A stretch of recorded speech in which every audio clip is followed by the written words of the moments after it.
Hey kids, this is Mr. Vale for another exciting installment of our Flipped Class podcast. This is over Islamic architecture. And in case you don't know, architecture is the art of designing buildings.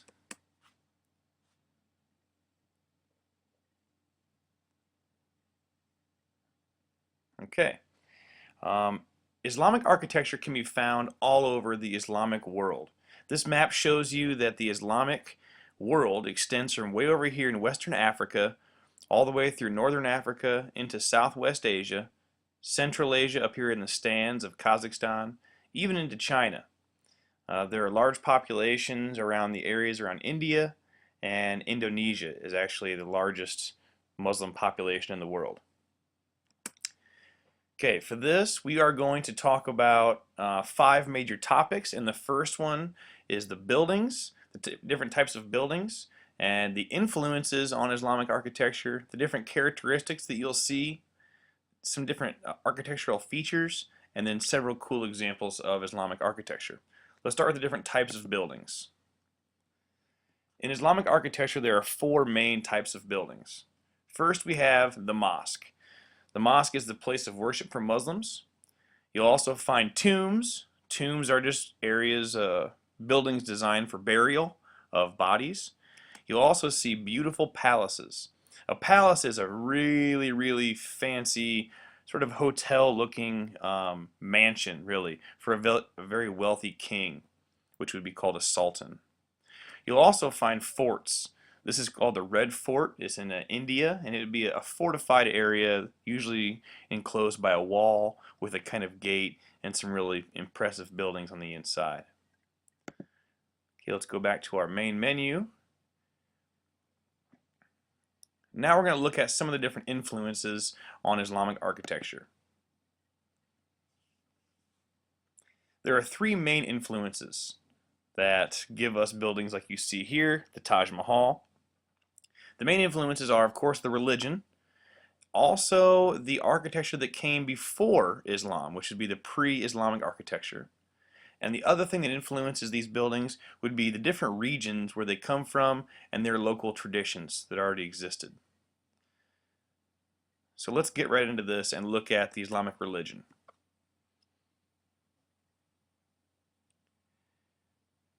In the Islamic religion, as we've already talked about, there's no idol worshiping, and that means that you won't find a lot of people in their art. This is a Google image search right here. I just typed in Islamic art, and you notice there isn't a single image of an individual person. Also, another influence of the religion is that the mosque, which is the place of worship, becomes the main type of architecture that we find around the world. The second major influence of Islam in Islamic architecture are all the different types of architecture that came before Islam. The Greeks, the Romans, Jewish and Christian architecture you find it all around the world, and their domes, arches, and mosaics. You could even throw in the Egyptians with this. This is the Dome of the Rock in this picture you see here.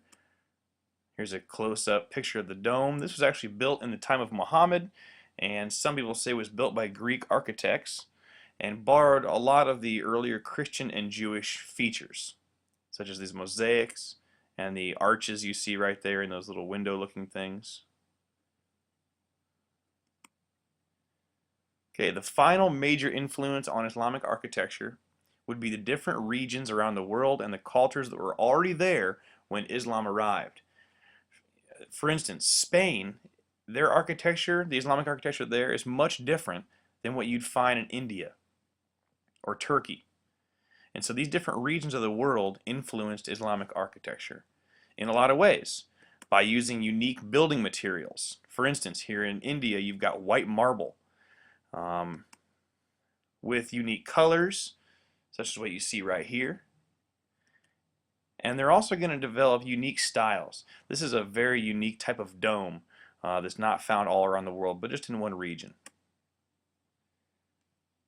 Here's another example. This is in Saudi Arabia. And this is from Kazakhstan. You can see the difference in this mosque and how unique it looks. Very modern looking. Different style here, different colors. the Al-Haram Mosque. Again, a wide variety of colors in this region. This is in Iran. Can you guess where this is? China.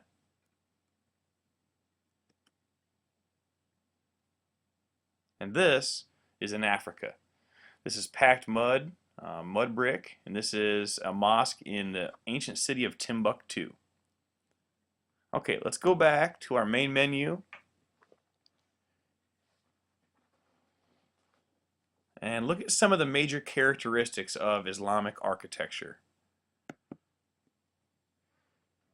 These would be the sort of things you would notice about lots of different buildings. First of all, you're going to see a lot of what's called mosaic. This picture is an example of mosaic. What mosaic is basically small, tiny pictures that make up a larger picture. And you can see that every little tiny blue or orange or black is an individual small piece that's put together to make a larger piece. Another characteristic is symmetry. This is one of the gates at Taj Mahal, and you can see if you drew a straight line right down the middle of this, it would be exactly the same on both sides. It would be symmetrical. It would have symmetry. Another major characteristic is that you won't find people or animals, even on stained glass. Again, this is considered to be idol worship. Another major feature of Islamic architecture is calligraphy.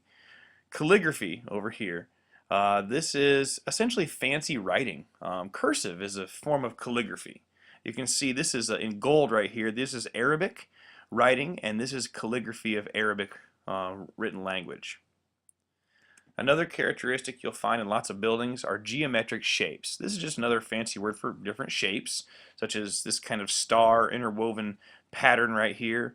And finally, one of the main things that Islamic architecture is known for is something called arabesque. Arabesque is really a twisting vine patterns. You'll often see leaves like you see right here, and essentially it looks like a vine. And again, a lot of this is due to not having the ability to show images or animals. And so they've invented all kinds of interesting and beautiful ways to show their art. Okay, let's go back to our main menu. And the next topic are the features of Islamic architecture. So let's take a look at some of those. On the left here, you'll see the main features of Islamic architecture, starting off with the arch. This picture shows different types of arches you'll find around the world. The Roman arch, the horseshoe arch, the Gothic arch. These are all different ones. Not all of these are Islamic, but here are a few that are. This is the horseshoe arch. You'll find this in North Africa and Spain. You can see it kind of makes a horseshoe shape. This is more of a Gothic arch, and you'll find this all over the Islamic world as well. Domes, just like arches, come in all shapes and sizes. You can see this type of arch right here from Central Asia. Dome from Central Asia. A more rounded dome, a triangular dome, and a more circular dome here. Here's a few examples.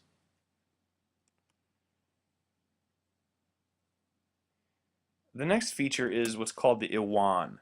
An Iwan is a huge, what looks like an opening in the side of a building. It has three sides, and it's usually sort of a gateway into the main entrance. Very tall. Taj Mahal. This is the Taj Mahal Iwan. You can see it's very, very big, very tall. It's so tall you can't even see the door from here. It's back behind. And some smaller ones on the side for decoration. Another feature would be the Sahan, which is a courtyard. In a lot of mosques, the very center of them are wide open in the center, and this is where a worshiper would come and lay their prayer mat down, and they would say their prayers 5 times a day, and they would be in the courtyard. Here's another courtyard. You can see it's decorated with a really pretty, what looks like arabesque art on the very bottom of the floor here. Another major feature that you can see here would be the minaret.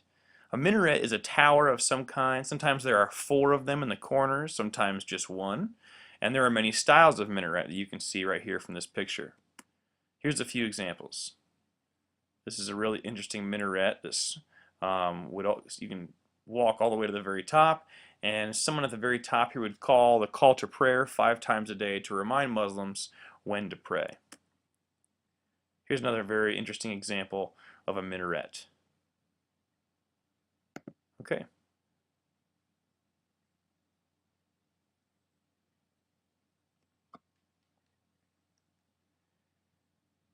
Okay, the final topic we're going to talk about are the examples of Islamic art.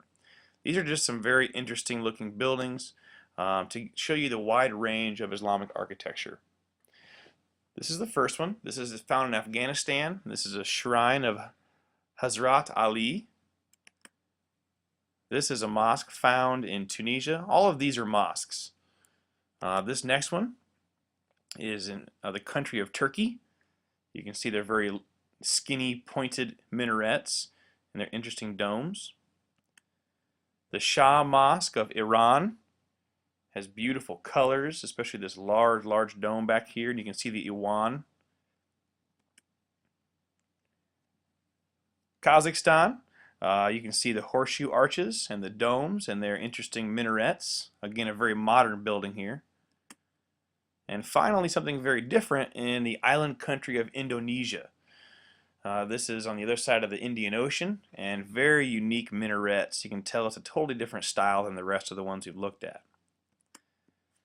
Now, like we mentioned in the beginning, there are much more types of architecture besides just mosques. So here's a few things besides mosques.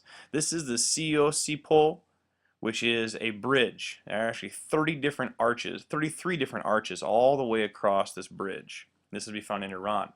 In India, the Red Fort in Agra, which is the town, is very famous. It's a big, huge wall that surrounds a fortified area with other buildings on the inside. Also in India is the most famous tomb in the world, the Taj Mahal. This incredible building was built as a mausoleum, which is a burial building, for a woman named Mumtaz Mahal. She was the wife of a king who she died in childbirth, and he wanted to make her an amazing burial place. An example from Spain, this is a palace.